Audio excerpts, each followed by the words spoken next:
Welcome, members of my collector corps, for a different type of video, of a topic as of recent I wanted to cover. Now, folks have broken their collectibles before, but it just seems like nowadays collectors have been breaking their figures, usually by accident. Now, contrary to the title, I'm not calling out anyone, no specific person or group. This is just to answer a question brought up recently. Have collectors been mishandling their figures? Now, this video will discuss how a figure can sometimes break, what you need to be careful of if you want to get into the hobby, or if you're new to collecting, especially if you're paying a crap ton of money to get something, you obviously don't want to break it. This video will also go over how you can make your figures last as long as humanly possible, or just prevent it from breaking. Now, what I have here are some of the biggest examples of breaking figures that have been released this year. Some of them are exceptions because there haven't been many reports of them breaking, like Cooler right there has not really had much issues, but I do know, well, two of the figures are pretty big examples of complaining. Well, sort of three right here have big examples of are the biggest examples of breaking.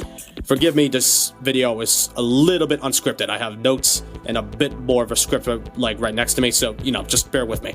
What's the one thing to note about figures or just toys in general? Most, if not all, toys are made of plastic.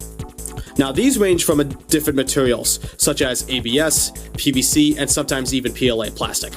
Those are the most common types of plastic used on figures. Depending how big a figure is can increase the weight, since it needs a lot more stuff inside to keep the figure pulled together. What I should have said by now is, plastic is not indestructible. That's the main point.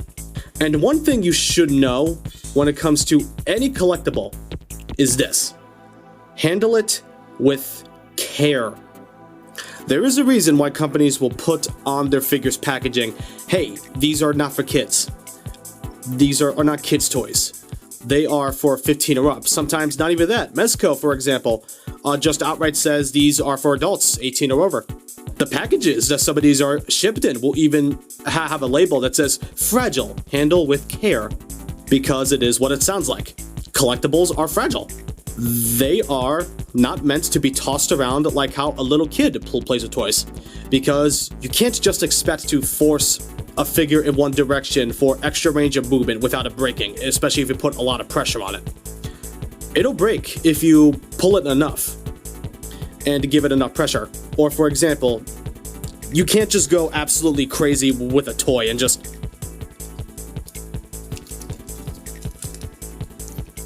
no, that's not how it works. You can't just absolutely ham-hand a figure like this and expect it not to break, or at the very least fall apart, or expecting any type of damage if you mess around it long enough like that. How does a figure break? Normally, a joint breaks for a couple of reasons. Here's the number one reason: too much pressure, because too much weight or too much force is being applied on it. Keep that one in mind for later. Or the second reason, maybe it's not even your fault. The figure itself could have just been made badly. Poor engineering or whatever. Sometimes you can't even avoid it. It's very possible to receive a figure already broken in the package and you just never noticed until you opened it.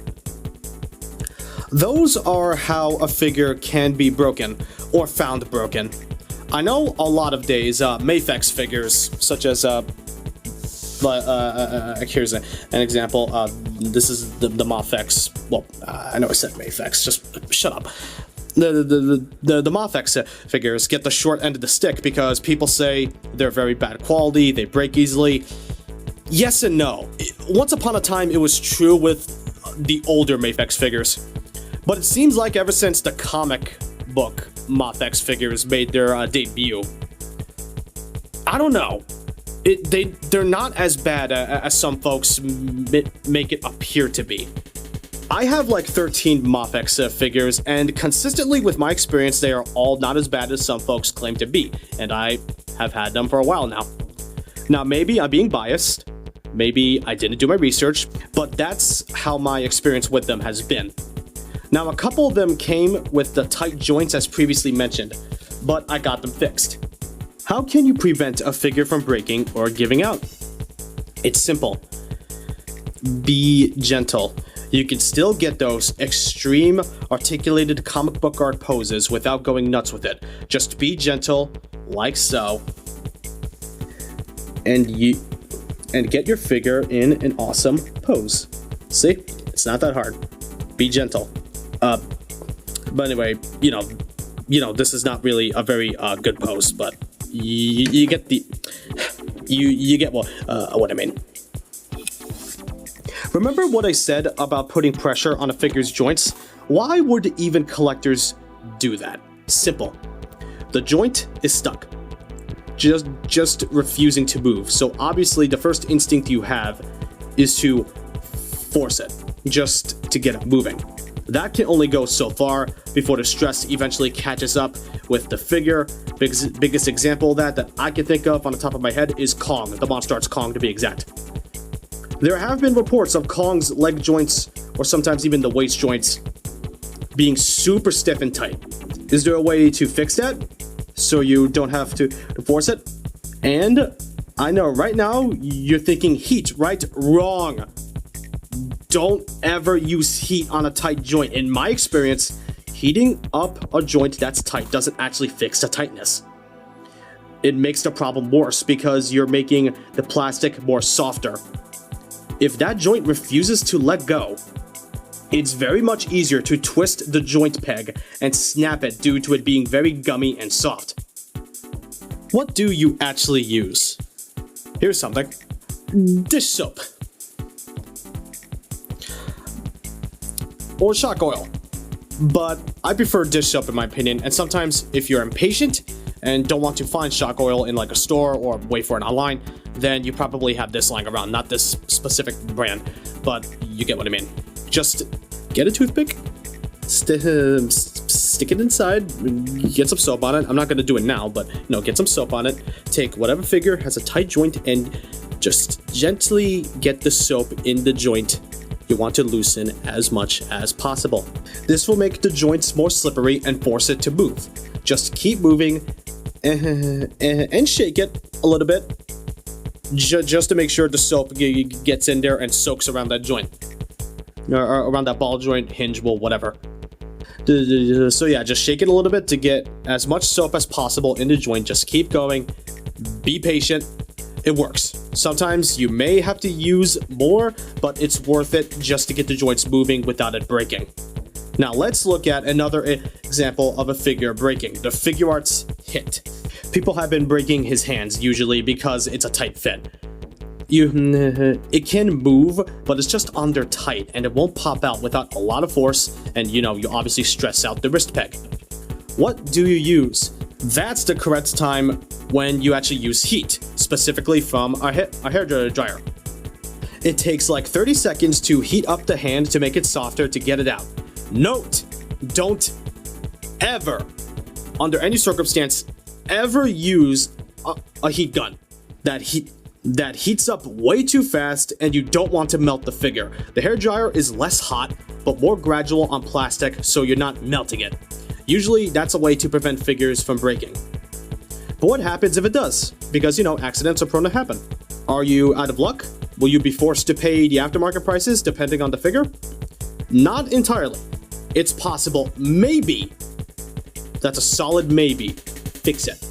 It depends on the situation. Glue is something to use. More preferably super glue, just to put it back together and bond it. But that depends. Sometimes that doesn't even last because the figure will get messed up again eventually after so much use, especially if it takes a shelf dive. Or another way to fix it, some folks are a bit more creative in fixing their figures, like using metal wire or screws to get it fixed and get it functional once more.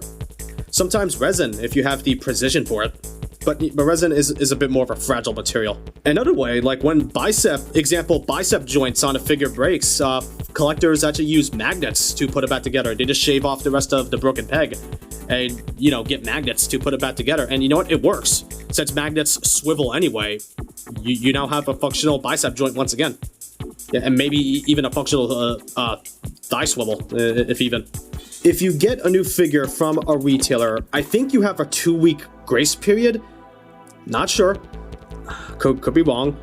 Before you can contact them for a replacement if you receive it broken. You don't have to be stuck with it. Now, it depends on the retailer, obviously, but they'll replace it. Or you can call or email the manufacturer themselves to see if any replacements are possible, whether it be for the figure itself or some parts. A part that broke or something came missing.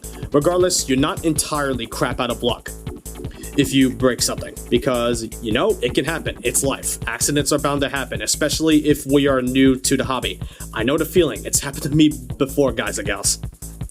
But I hope this helps folks understand better how to take care of their figures and know what to do if they run into any of the situations previously mentioned. I'm sure you spent a lot of money on that newest Moth-X you got. Don't want to break that for how much you've spent, right? So handle figures with caution and care.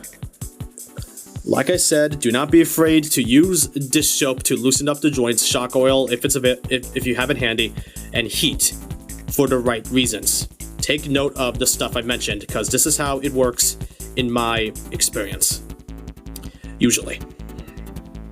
And with that, I think that's about time to wrap it up. So, thank you all, guys and gals, so much for watching. This is a bit of a different type of video, so if by any chance you're interested to see more of these, let me know down in the comment section down below. Hope this was helpful for you in some way if you're new to the hobby, or, you know, just general stuff you were not even aware of, even if you've been collecting these things for years. That being said, I'm Super Mariozilla, and I am out. Make sure to hit that like button, subscribe, and comment. I'll see you all in the next video. Peace out.